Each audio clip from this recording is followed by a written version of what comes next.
Hello dear student, आज हम online class में बीए पार्ट सेकंड के रिसोर्स ज्योग्राफी प्रश्न पत्र की बात करेंगे। इसके अंतर्गत वाटर रिसोर्स के संदर्भ में बात करेंगे, यानी जल संसाधन के संदर्भ में बात करेंगे। इसके पार्ट वन के संदर्भ में जल संसाधन डियर स्टूडेंट पृथ्वी के ऊपर ही ये पाया जाता है। मुख्य रूप से देखिएगा कि पृथ्वी सौरमंडल का एक ऐसा अनोखा ग्रह है, इस कारण पृथ्वी पर जीवन की उपस्थिति है। अभी तक संपूर्ण ब्रह्मांड में किसी भी ग्रह पर जीवन होने का पूर्ण ज्ञान डियर स्टूडेंट प्राप्त नहीं है। संभवतः कई बार प्रतीत होता है, परंतु निश्चित रूप से अभी तक पृथ्वी के अतिरिक्त किसी भी ग्रह पर जीवन के प्रमाण नहीं है। यहाँ पर महत्वपूर्ण तथ्य है कि जब किसी भी ग्रह पर जीवन की संभावनाओं को तलाशा जाता है तो सबसे पहले वहाँ पर जल उपलब्धता की खोज की जाती है। इसका क्या अर्थ है? मेरे ज्ञान के अनुसार इसका अर्थ यह है कि यदि जीवन के लिए अन्य आवश्यक दशाएं पूर्ण हैं और जल नहीं है तो जीवन भी संभव नहीं है। इस उपरोक्त तथ्य से यह स्पष्ट होता है कि मानव जीवन के लिए जल एक वास्तविकता है और पृथ्वी पर जल है तो जीवन है, हम सभी जानते हैं। लेकिन हम आलस्य तथा ज्ञानता के कारण जल को आवश्यकता से अधिक खर्च करते हैं, या कह सकते हैं कि हम जल का अपव्यय करते हैं, जबकि हमें जल संरक्षण के उपाय करने चाहिए। हमारी पृथ्वी पर जल की उपलब्धता को हम निम्नलिखित तथ्यों से देख सकते हैं कि पृथ्वी की सतह पर 71% से अधिक जल क्षेत्र है। जल का 97.2% भाग खारे जल के रूप में सागरों में उपलब्ध है। जल का 2.8% भाग स्वच्छ जल है और जल का 2.15% भाग हिम के रूप में है। जल का 0.63% भाग सतह के नीचे भौम जल के रूप में पाया जाता है और जल का 0.008% भाग खारी झीलों में है और जल का 0.009% भाग मीठे पानी की झीलों में है। जल का 0.003% भाग नदियों, वायुमंडल तथा मृदा जल के रूप में स्थित है। स्पष्ट है कि स्वच्छ जल झील, नदी व भौम जल के रूप में उपलब्ध है और यह कुल जल का लगभग 1% से भी कम है। अतः इसका संरक्षण डियर स्टूडेंट बहुत ही आवश्यक है। जलीय चक्र की डियर स्टूडेंट बात करें, यानी हाइड्रोलॉजिकल साइकिल की बात कर रहे हैं अपन।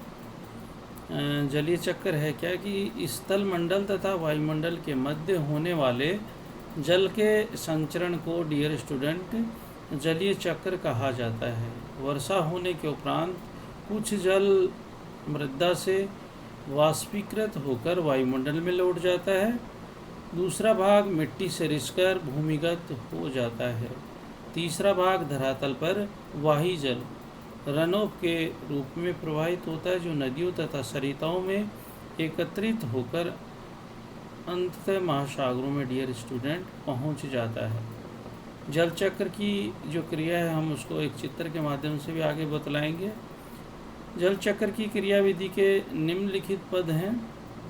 नंबर 1 कि धरातल पर उपस्थित जल नदी, झील, तालाब, पेड़ पौधों आदि तथा सागरों महासागरों का जल सूर्य ताप के कारण वाष्पीकृत होकर वायुमंडल में पहुंच जाता है।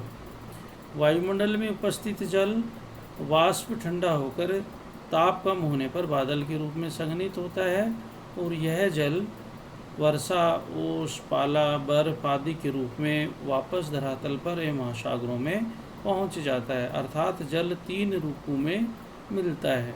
नंबर 1 धरातल पर वापस आया जल झीलों, नदियों, तालाबों आदि के रूप में धरातल पर उपस्थित रहता है।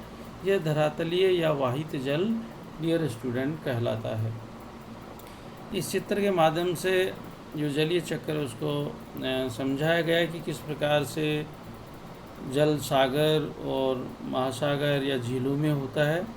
सूर्य के ताप के कारण से ये इसका वाष्पीकरण होता है और वाष्पीकरण के माध्यम से या पेड़ पौधों के माध्यम से आपका जलीय भागों से ये वाष्पीकरण पुनः वायुमंडल में जाता है और ऊपर जा कर के ये संतृप्त होकर के पुनः बादल के रूप में होकर के और पुनः वर्षा के रूप में हमें मिलता है और पुनः ग्राउंड के ऊपर आता है और नदी नालों और झीलों के रूप में ये वापस हमें प्राप्त होता है। पुनः ये एक चक्कर है, वो है चलता रहता है।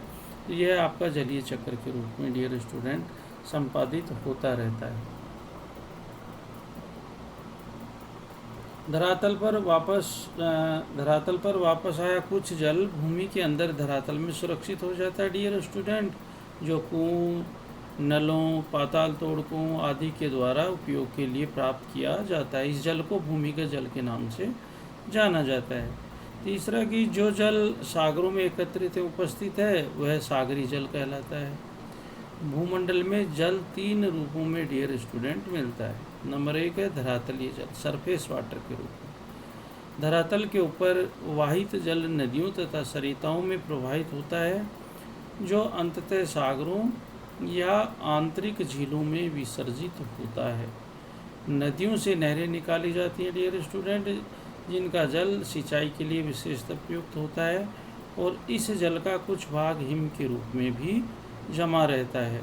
दूसरा है भूमिगत जल, अंडरग्राउंड वाटर की बात करें तो भूमिगत जल उपधरातलीय जल का वह भाग है जो धरातलीय शैल छिद्रों, रेगोलित या मृदा में संयुक्त रहता है। जल तल इसकी ऊपरी सीमा का निर्धारण करता है और भूमिगत जल गुरुत्व से प्रेरित होकर गहराई में बहता है तथा पुनः नदियों, सरोवरों, झीलों तथा दलदलों में मिल जाता है। सदावाहिनी नदियों तथा सरिताएं अधिकांश जल भूमिगत जल के रिसाव से जल प्राप्त करती हैं और धरातल के नीचे भूमिगत जल जलभरों के रूप में संचित रहता है, जिसे कुआं खोदकर या नलकूपों, हैंडपंपों के द्वारा धरातल पर डियर स्टूडेंट लाया जाता है। इससे पेयजल है, औद्योगिक एवं कृषि कार्यों या सिंचाई हेतु प्रयोग में लाया जाता है।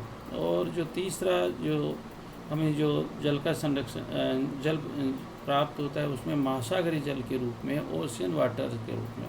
पृथ्वी का लगभग 71% भाग क्षेत्र सागरों और महासागरों से आवृत है और ये जल खारा होता है तो मानव सेवन या पेयजल के लिए डियर स्टूडेंट उपयुक्त नहीं होता है। तो जो जल है वो बड़ा ही इम्पोर्टेंट है और सबसे ज़्यादा स्टोरेज जल का 71% महासागरों में पाया जाता है, लेकिन खारा होने के कारण हमारे उपयोग में नहीं आ पाता है। पेयजल के रूप में विशेषकर हम इसका उपयोग नहीं कर सकते। तो जो वाटर रिसोर्स है बहुत ही इम्पोर्टेंट है और यदि जल है तो कहते हैं कि जीवन है और यदि जल नहीं है तो जीवन संभव नहीं हो पाता। जल मानव के लिए ही नहीं बल्कि वनस्पति और अन्य जीव जंतुओं के लिए भी बहुत ही महत्वपूर्ण संसाधन है और यह जो जल है हमें एक जलीय चक्र यानी एक चक्रीय व्यवस्था के तहत हमें प्राप्त होता है। धरातल पे जल आता है, वाष्पीकरण होता है, पुनः वायुमंडल में जाता है, बादल बनते हैं, बारिश होती है और पुनः धरातल के ऊपर आता है। ये साइकिल होता रहता है और इस प्रकार से हमें जल की प्राप्तता होती रहती। कुछ जल धरातल के ऊपर सरिताओं, नदियों के माध्यम से प्रवाहित होता रहता है, कुछ भाग रिस करके भूमि जल स्तर के रूप में संरक्षित रहता है और कुछ भाग महासागरों के जल के रूप में संरक्षित रहता है। तो ये सारी चीज़ें देखने पर ये ज्ञात होता है कि जल संसाधन बहुत ही इम्पोर्टेंट है और मानव सभ्यता के लिए इसका बहुत ही महत्वपूर्ण स्थान है। हमें औद्योगिक इकाइयों के लिए, कृषि कार्यों के लिए, पेयजल के लिए, अन्य कार्यों के लिए जल की आवश्यकता होती है। तो डियर स्टूडेंट, यदि जल का सही संरक्षण किया जाए तो आने वाली पीढ़ी के लिए भी ये उपयोगी होगा। अन्यथा कहीं ऐसा न हो कि जल के कारण से कहीं हमारी सभ्यताएं ही ख़त्म हो जाए। और इसलिए हमें हर व्यक्ति का नैतिक डियर स्टूडेंट एक जिम्मेदारी होती है कि हम वाटर को वेस्टेज नहीं जाने दें। वाटर का मैक्सिमम उपयोग करें और सही तरीके से उसका उपयोग हो, तो यह जल जो बहुत ही महत्वपूर्ण संसाधन है वह संरक्षित रह सकेगा तथा आने वाले समय के लिए हमारे लिए बहुत ही महत्वपूर्ण साबित होगा। Thank you dear student.